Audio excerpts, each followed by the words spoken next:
ఏంటోనండి. మన సైంటిస్ట్‌లు ఎన్నెన్నో పెద్ద విషయాలు, పెద్ద పెద్ద స్పేస్‌లోకి రాకెట్లు, చంద్రయాన్‌లు కనిపెట్టేస్తున్నారు గానీ, చాలా సింపుల్ అయిన ప్రశ్నకు మటుకు సమాధానం కనుక్కోలేకపోతున్నారు.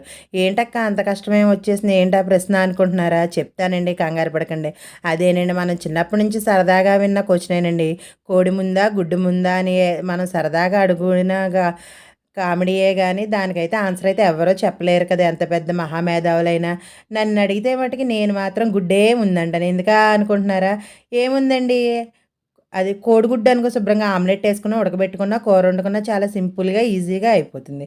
అదే కోడనుకో, కోడిని కొయ్యాలి, వండాలి, తినాలి, చాలా పెద్ద ప్రాసెస్. దానికన్నా ముందు కోడి కన్నా గుడ్డే ముందు కదండీ తినడానికి. మనకి ఎలా సౌలభ్యంగా ఉంటే అలాగ మార్చేసుకోవడమే. వీడియో నచ్చిందా? నచ్చితే ప్లీజ్ ఒక లైక్ చేయండి. ఒక సబ్స్క్రైబ్ చేయండి. Thanks for watching. Bye bye. Please subscribe Bhavya's World 110.